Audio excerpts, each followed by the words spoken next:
Well, welcome to another episode of the Chiro Hustle podcast. This is episode 238. and today we have the honor of having Dr. Brian Stenzler coming in from San Diego, California. Awesome. And we are producing this show today out of the great state of Colorado, and we are in Grand Junction, Colorado for all the viewers out there. And it's just a real honor to get reconnected with you. I know you have a book that's coming out soon. It's based on the dream. Mm-hmm. And I love that because it reminds me of an old I Have a Dream by Martin Luther King Jr. And I'm sure there's some resonance around that. I have a dream for chiropractic as well. And I know that you have some great things you're doing out there in California. So you are now, how long have you been out of school practicing chiropractic? So I graduated from Life in Atlanta, Life University in March 98. So I guess I'm approaching, I'm about 23 years now. Jeez, how's that happen? I know, it's like overnight success, right? It takes 25 years. Exactly. That's what DeMartini told me, at least. Yeah, overnight success. Took 23 years to get there. So 23 years into chiropractic profession. For all of our viewers out there that aren't acquainted with you, would you mind just sharing people what your chiropractic story is and how you got into the beautiful profession of chiropractic? Yeah, sure.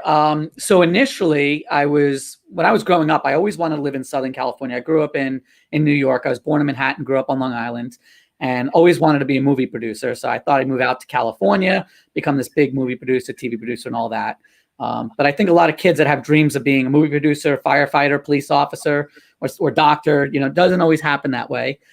So when I was in college, I realized that path was not going to happen and decided to change my path into something being in healthcare. I was spending most of my time in the gyms. I was training some of my friends in the fraternity, and I was introduced to physical therapy. So I switched all my classes over from theater, essentially, to pre-med. And, easy switch, right? Almost failing out of school with theater and then going to pre-med and going towards physical therapy. I was going to go finish up my years in Syracuse. And my mom started dating this guy named Nat. This is towards the mid-end of my freshman year of college. And Nat was a retired police officer for NYPD. And he asked me if I'd ever thought about being a chiropractor. And I'm like, a chiropractor? I'm like, I don't even know what they are. Like, I heard the word a couple of times as a kid. I could never pronounce it. I remember when I would ride my bicycle, in Syosset, that knew I was from Long Island right away, of course, Jeff. So I was riding my bike off South Oyster Bay Road, and I would see this home office chiropractor, Schropp. I didn't know what the heck it was.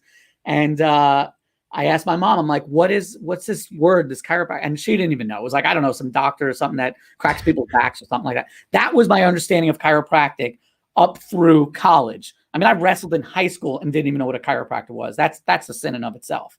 So he asked me if I ever thought about being a chiropractor. I'm like, no. I'm like, I'm going to be a physical therapist. He goes, well, my son Steve just started chiropractic school over in Atlanta, and I've never seen him happier, more fulfilled. You need to talk to him. I said, okay, sure. I could talk to him. So I reach out to Steve, call him up, and we started talking, and he was telling me the philosophy of chiropractic and, about the body as a self-healing, self-regulating organism, and it can do all these great things and everything about the nervous system, no drugs, no surgeries. And I'm like, holy cow. I'm like, that was my growing up. I never did drugs, pushed or prescribed. I always treated my body like a temple.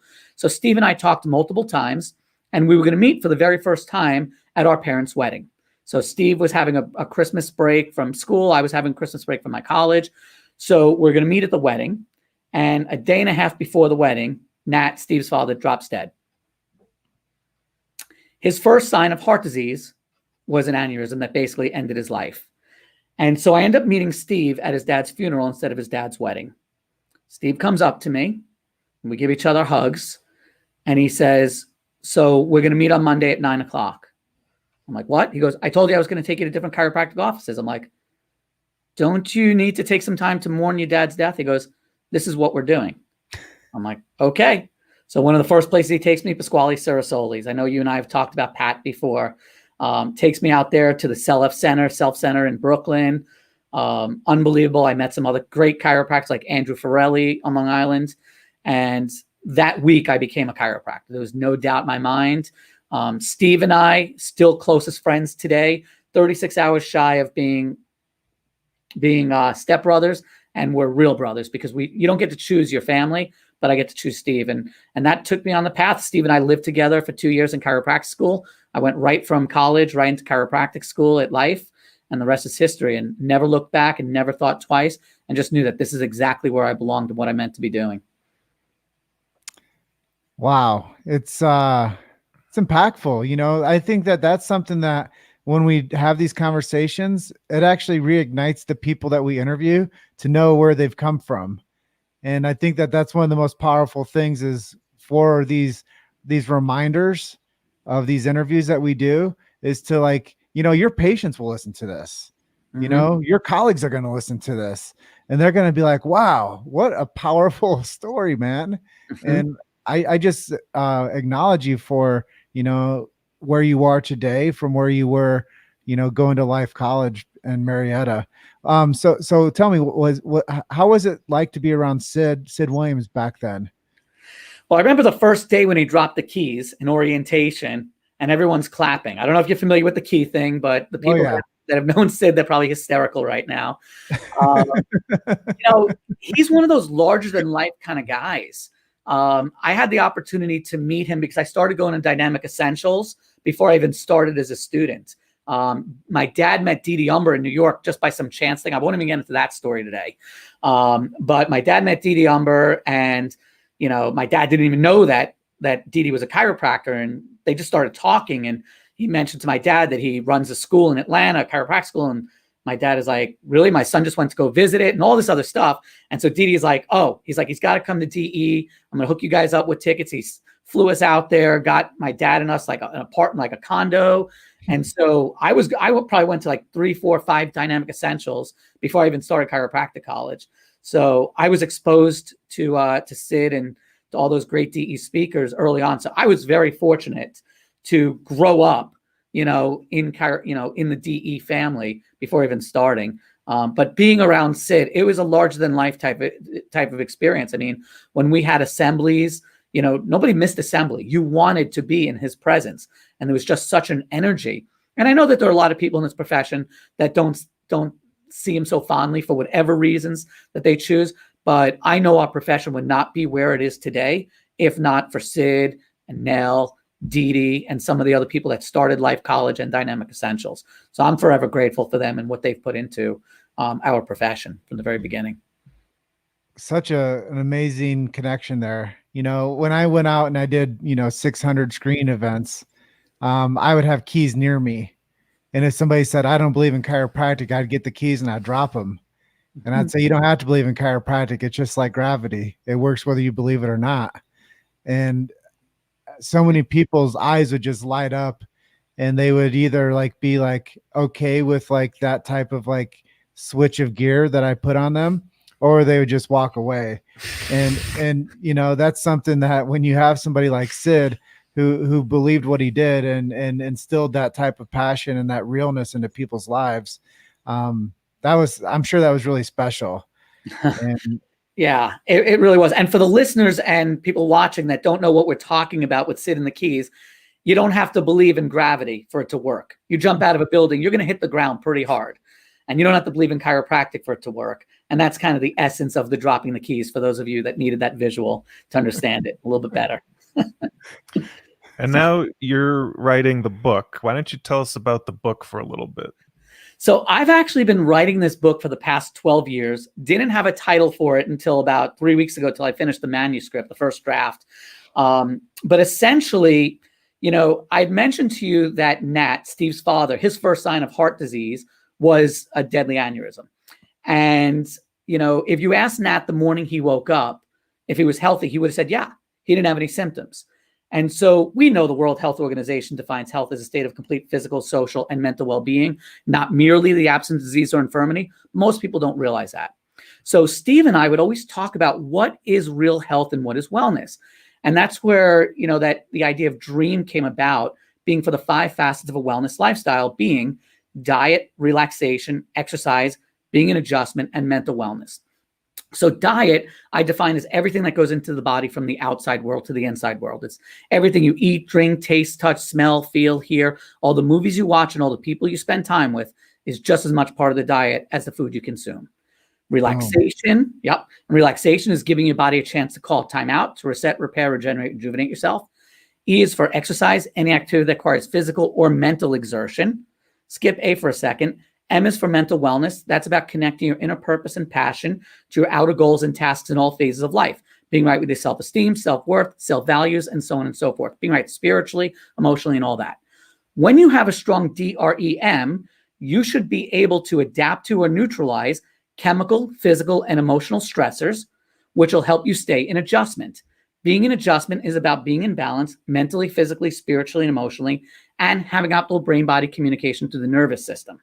And this is the missing link for most people that live a wellness lifestyle. Because if you ask Nat, he thought he ate well. He thought he did exercise or whatever it was. He never had his nervous system checked. He'd never been adjusted. I think he was adjusted by Steve for the first time a couple days before he passed.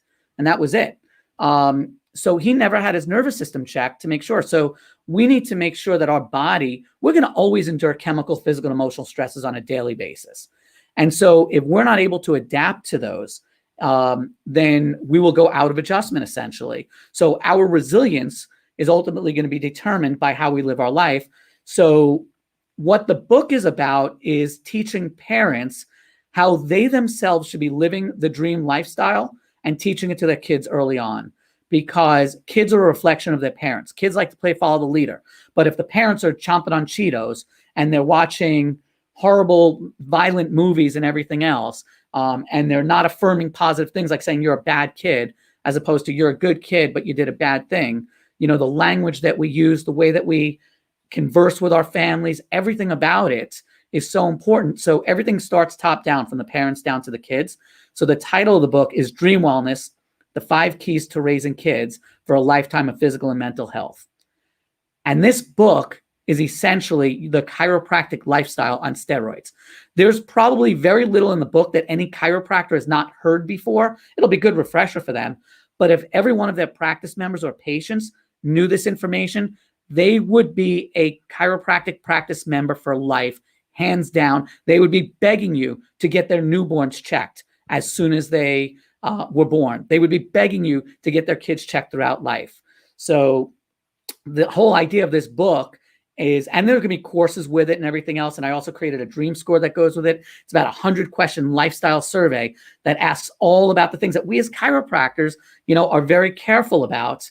We know how we live our life. So you answer this question, 100 questions about your lifestyle, and it lets us know where you score and what you could do to live your dream better. And it's always going to tie back to a fully functioning nervous system, because if that's not getting checked, you're going to be missing a huge point. And I talk about how, the 5 facets of wellness are like the 5 wheels in a car. You got 2 in the front, 2 in the back, and then your steering wheel. And the nervous system is your steering wheel. You're not going anywhere without that steering wheel telling all the others to go. So, you could eat all the right food in the world, but if you're not well adjusted, that food's not going to be digested properly, and so on and so forth. So we talk about how the different facets of wellness all work together, and you need to have harmony in order for everything to work in sync. That's it's quite the honor to have you share that with our audience today. And like you said, we understand these fundamentals to the chiropractic world and the chiropractic, philosophy and the lifestyle approach to having a healthy life and having a healthy family. But a lot of people out there, they don't. And, when you create content like you're doing, you have to think about who's looking back at you. And who's looking back at us are people that need good information, and they need somebody to actually share with them what chiropractic is and what that lifestyle approach to really, the eating, thinking, moving, adjustment type of quality of life.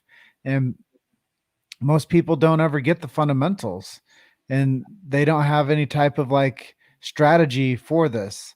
And they go for what's cheap, fast, or easy. And that's typically why people end up in the mess that they're in with their health, is because they cheap, fast, and easy themselves and just focus on one thing, and that's earning. And that's, that's not the quality of life that the chiropractic profession, instills in people. And, as I've gotten to know you and I've gotten to know so many chiropractors over the past, decade, it's been really an honor to understand this to such a degree of like the simplicity around it. But people don't get it. Like you said about your mom, like, oh yeah, they do this thing where they just crack people's backs. Yeah. If I went around to my condo complex right now and I said, hey, what do you guys think about chiropractic? They'd be like, oh, they just pop on people's backs. And they would have no idea that there was an anchor for the dream. They would have no idea that, rest and digest is just as important as the eating. Mm-hmm. And, recovery and adaptability are just as important as, going to work. Mm-hmm. That's right. That's right. And it's so important, and I'm very blessed because, I've been mentored by some of the best. I saw Dave Major on there before, best chiropractor that I know who doesn't have an even DC degree. And, he's just unbelievable. So much I've learned from him, and Jim, from you too. And, what you and Luke are doing is just amazing.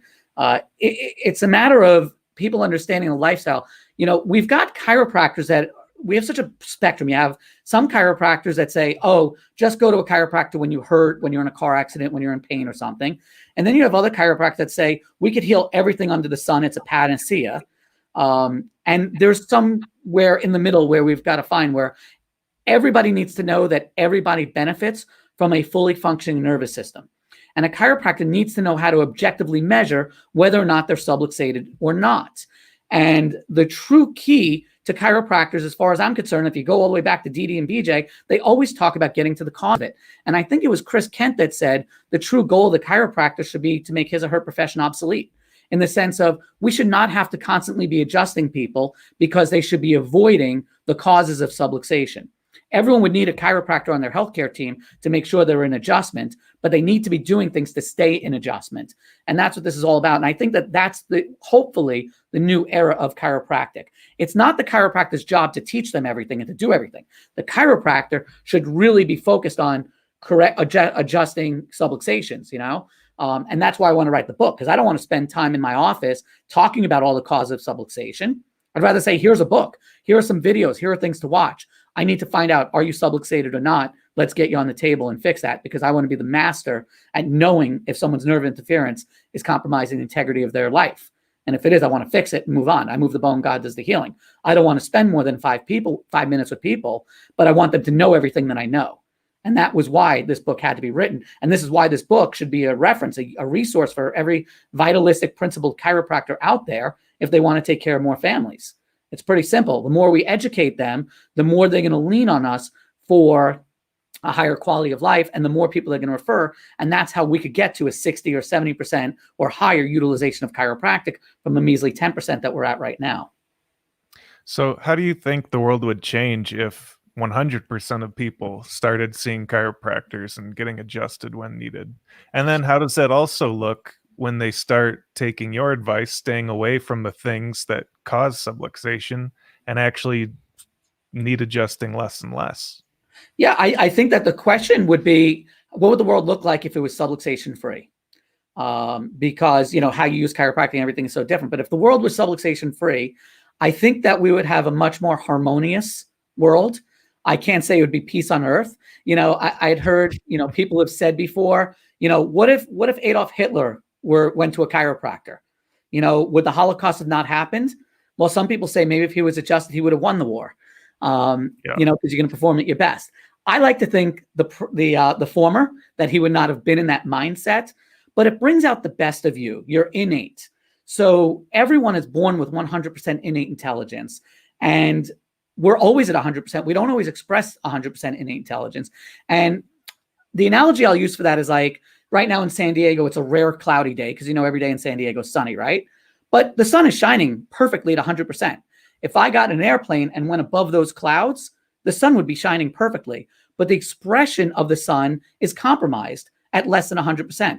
The sun shining 100%, we can't see it, expression less than 100%. Everyone's innate intelligence is at 100%, but when you're subluxated, you're not expressing innate at 100%, even though it's 100%. So when everybody's expressing 100% innate intelligence, 100% life force, you're just going to have so much more harmonious relationships. You're not going to have the vitriol that we have. How could someone just be angry or mean when you get adjusted? Did anyone ever get off an adjusting table and say, I want to kill you now, or I want to steal from you?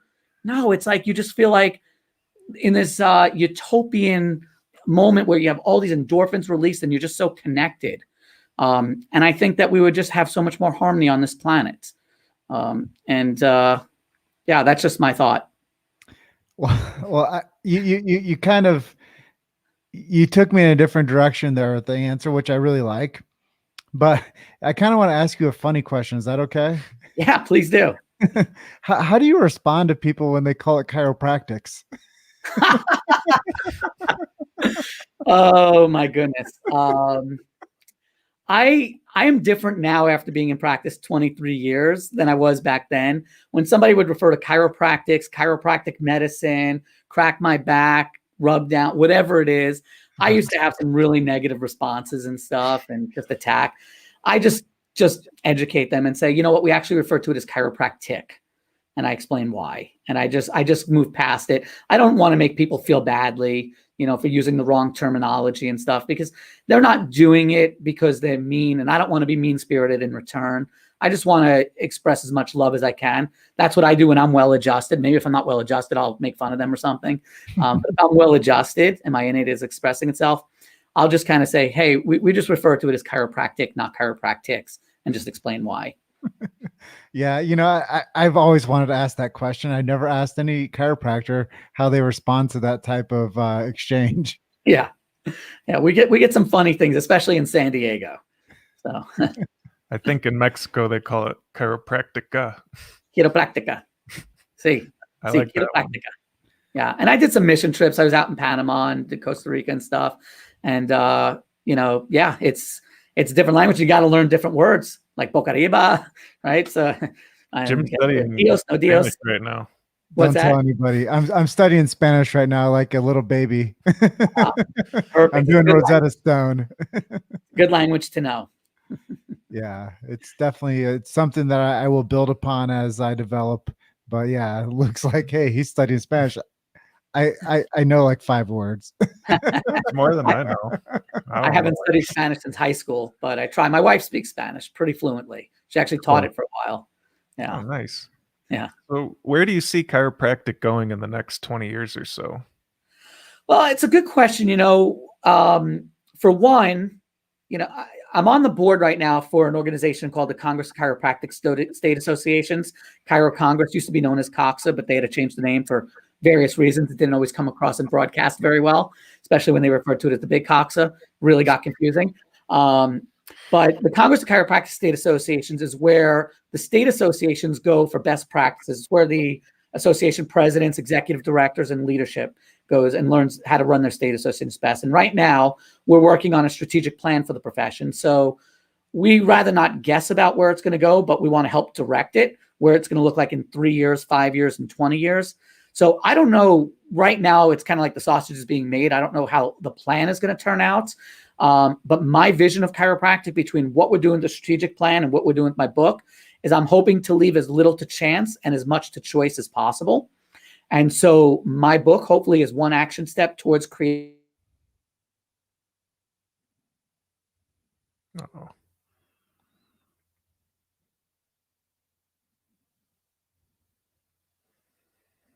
I seem to have lost our guest. He very well could be getting a phone call. It could be. Oh, I'm back. Were you getting a phone call?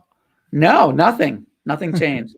No. Well, you're back now. So, how much of that did you hear? Where did it get cut off? You got cut when you were saying that let's not this is how the sausage is made type Got conversation. Start making action steps and choices instead of right. Choice instead of chance. Exactly. Yeah. And so if I have my way, between the book and between the strategic plan the profession's going to put together as a collaborative effort, I would like to see us on the path for every man, woman, child having a chiropractor on the healthcare team to ensure fully functioning nerve. When I was asked this question 5 or 10 years ago, I really didn't know where it was going to go.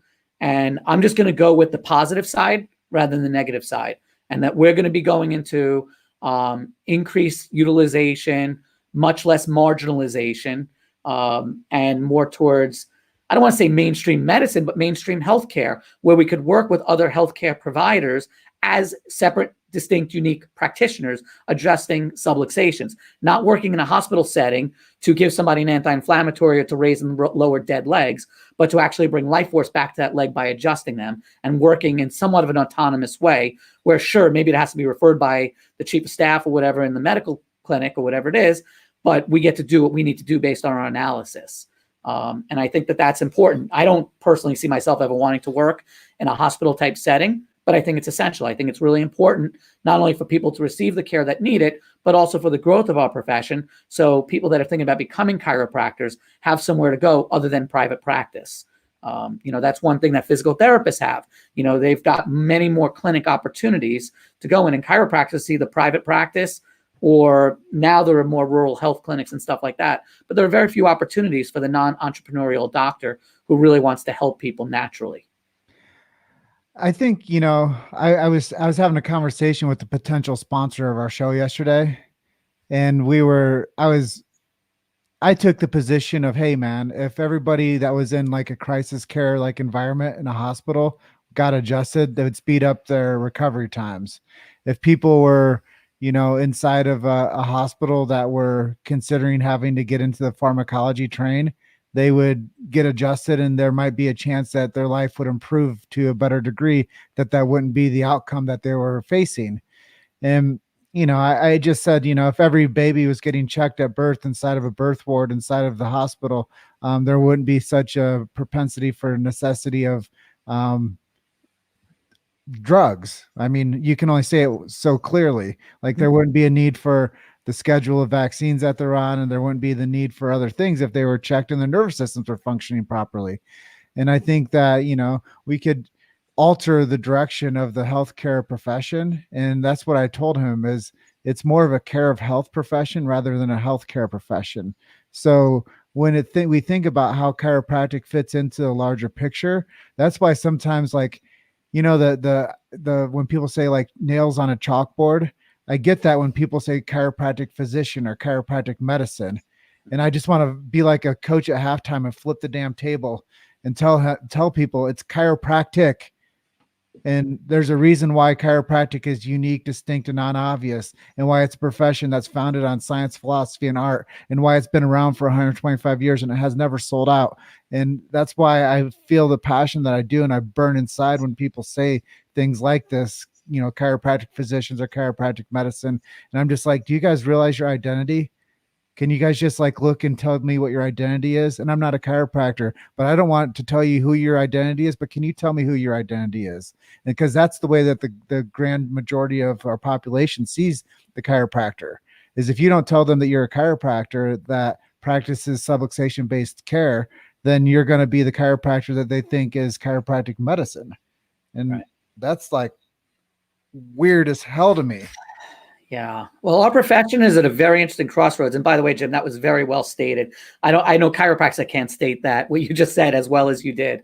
But our profession is at a crossroads right now. It's like you've got chiropractors that want to be so desperately included in a medical model, where some of them want to maintain a subluxation correction model, and others want to just be pseudo medical doctors. They would love to be able to distribute vaccinations. They would love to be able to give, medications and anti-inflammatories and all that. And to me, well, not to me, to D.D. Palmer, to B.J. Palmer, that is not chiropractic. We don't get to choose what chiropractic is. They talk about, well, that's just dogma. Chiropractic has to evolve. No, it doesn't.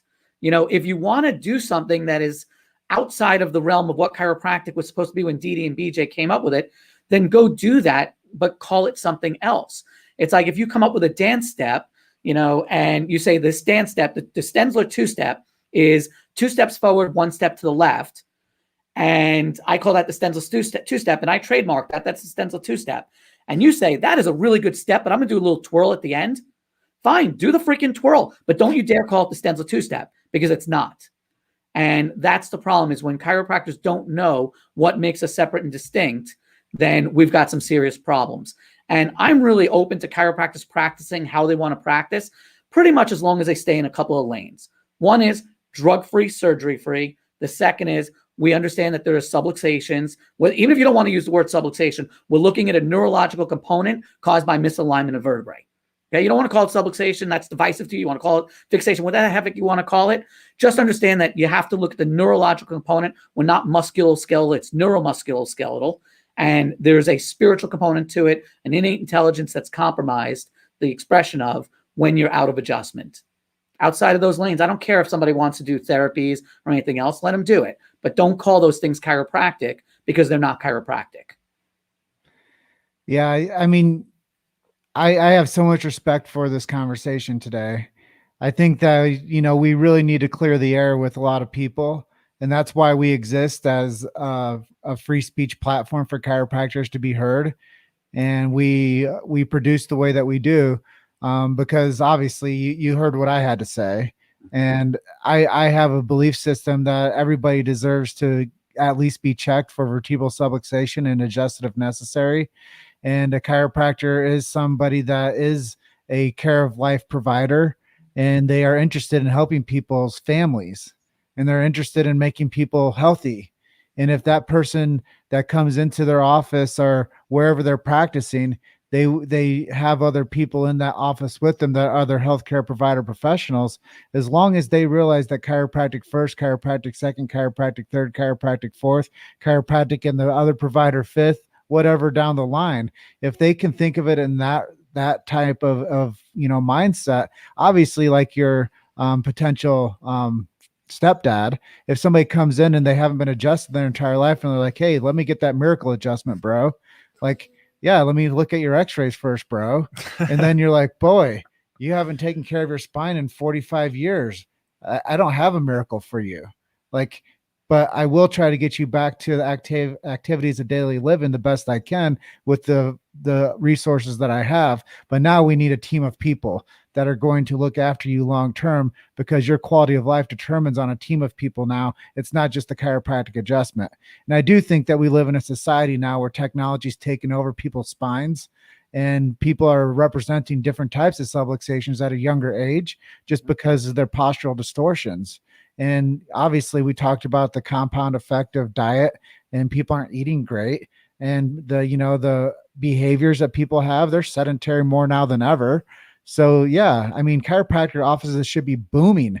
Like, I should never hear about 30% of chiropractic offices closing because of COVID. I should hear about those people getting 30% more people into their offices because people are sedentary, they're desperate, they need somebody that can actually deliver the goods to them and provide good care to them.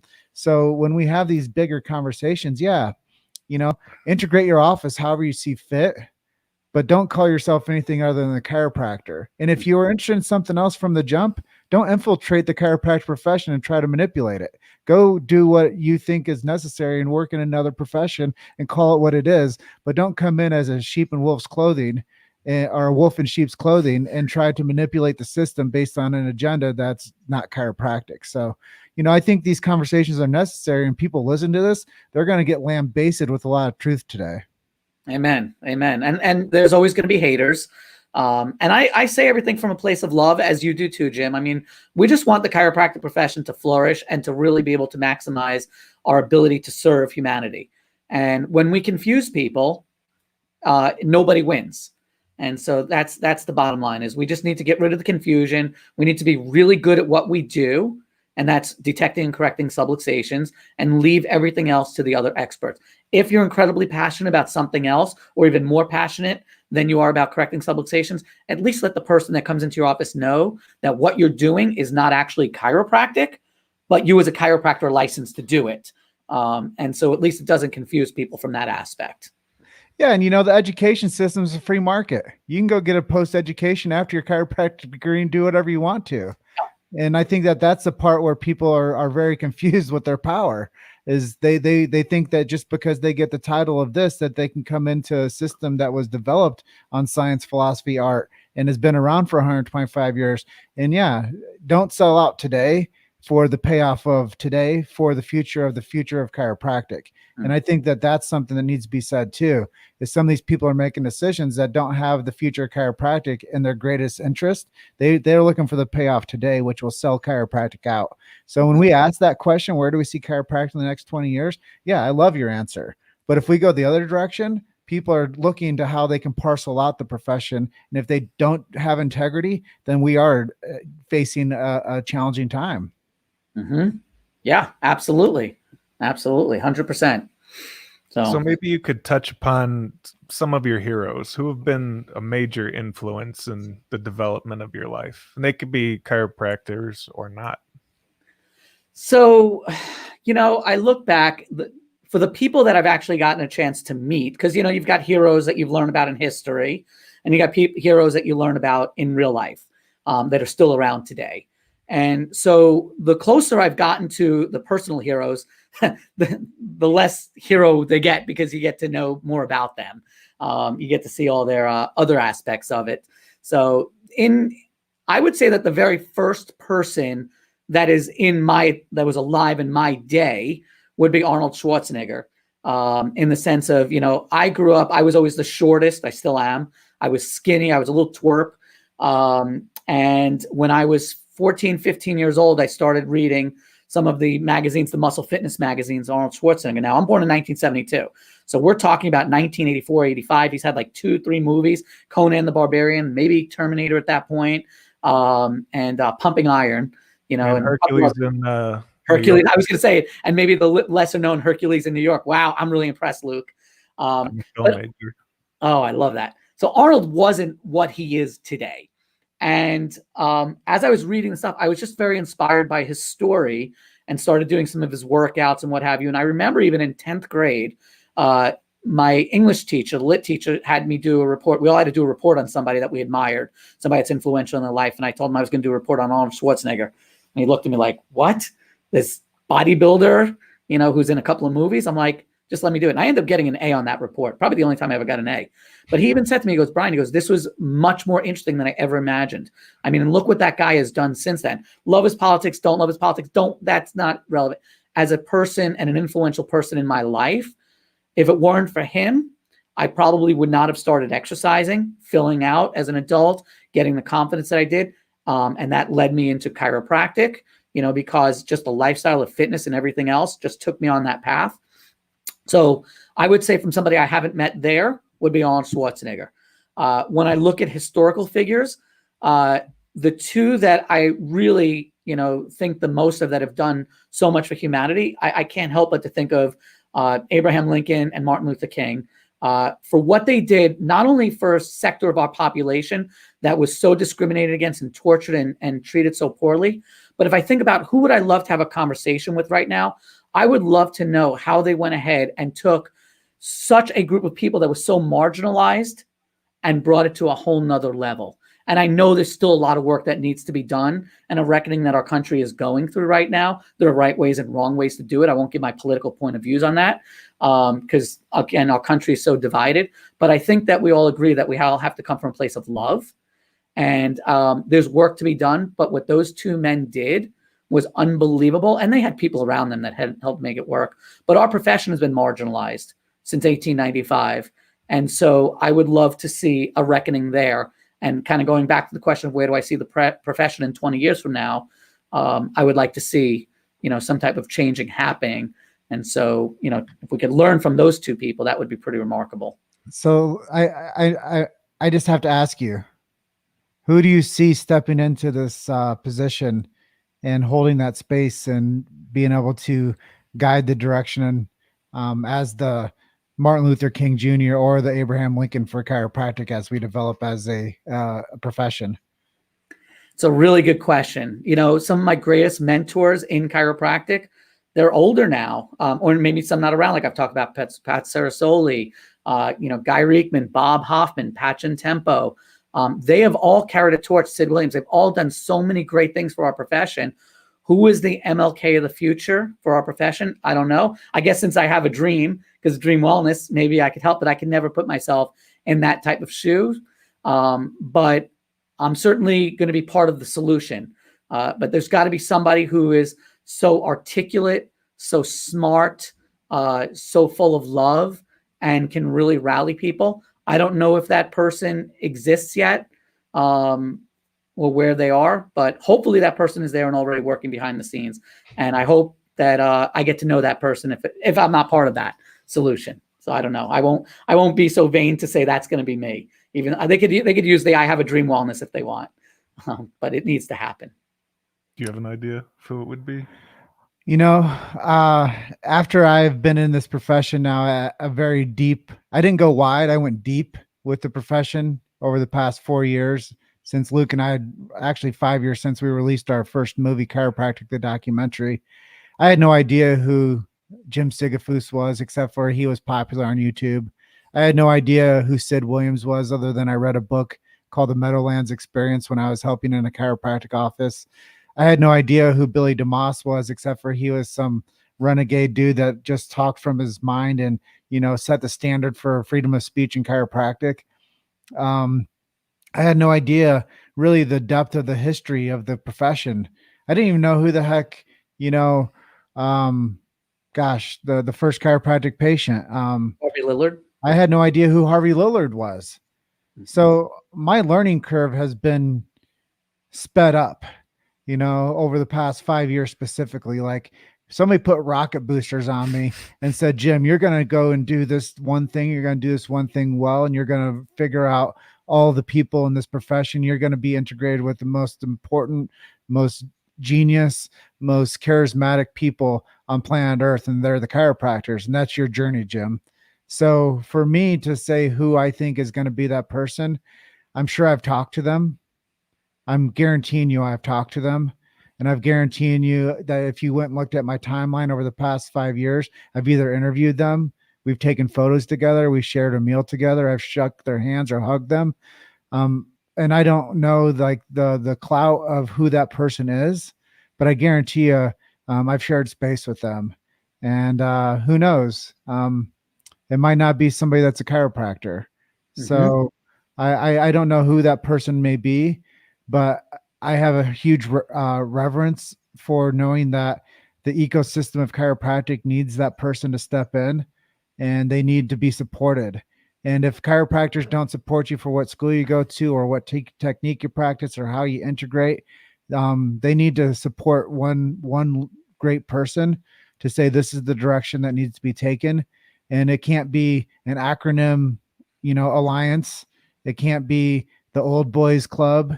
It can't be the marginalized. It can't be the select group, whether it's men's or women's groups. It has to be one chiropractic cause, and it has to be one chiropractic message, and it has to be for the good of the people, not the egos of the practitioners. So when it comes down to it, it has to be somebody, like you said, articulate, well-spoken, like Ronald Reagan, like, we were alluding to, like, he was cherry picked by BJ Palmer to run WOC.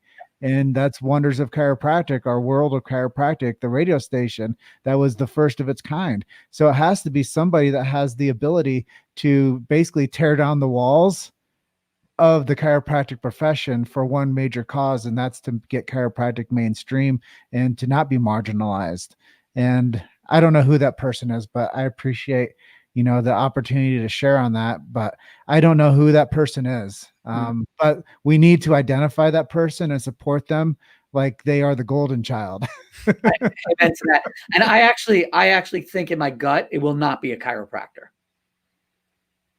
I think it will not be a chiropractor. It'll be somebody who's had a tremendous chiropractic experience, either as a family member or as a practice member, a patient, somebody received the care. I don't think it'll be a chiropractor, but it'll be teamed up with a chiropractor, whoever this person is. So, but we'll see. Well, I know we're starting to come up on the edge of our time. Maybe we can ask some more, but before we get any further, where can people get the book? What are some other websites or links you can give people? Any resources? Yeah, so the book website will be dreamwellnessbook.com. My main website right now, if anyone wants to contact me, is dreamwellness.com. And I'm Brian at Dream Wellness, with an I, BRIAN, at dreamwellness.com for email. But dreamwellnessbook.com, we're going to be launching the book. And anybody that wants to reach out to me, they can find out how to get involved with that, because I want every chiropractor to have access to this book for basically free. I'll send them a PDF copy of it if I need to. But this is something that needs to be in the hands of every one of their practice members, every one of their patients. But right now they could go to dreamwellnessbook.com. It'll be up in a couple of days, that full-on website. So if you look now, it's not going to be there, but it will be there soon. And I look forward to supporting this profession and helping all the docs and all those that they serve just live a better quality of life and living their dream every day. Awesome. Yeah, and I feel like today was definitely a timely discussion with the three of us, and that's what makes Chiro Hustle the entity that it is we never did it for us. We did it for how could we add more value back to the chiropractic profession in between our movies. And what I realized is there was such an essential message within the chiropractic community that wasn't getting shared the right way. And like we said, a chiropractor is not going to be the one to have this type of a platform. It needed some outside source journalism and filmmaker to say, hey, this is how we're going to produce this.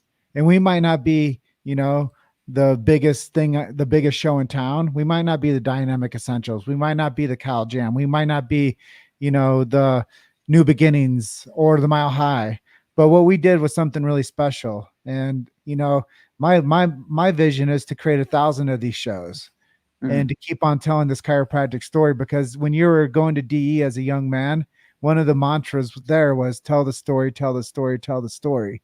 And really that's what the essence of this show is. So anybody that's ever sponsored us with their dollars to support us as a show, anybody that's allowed us to come and do interviews at their events, anybody that supported us in our filmmaking endeavors, it was never about us. It was always about getting the truth of chiropractic to more people.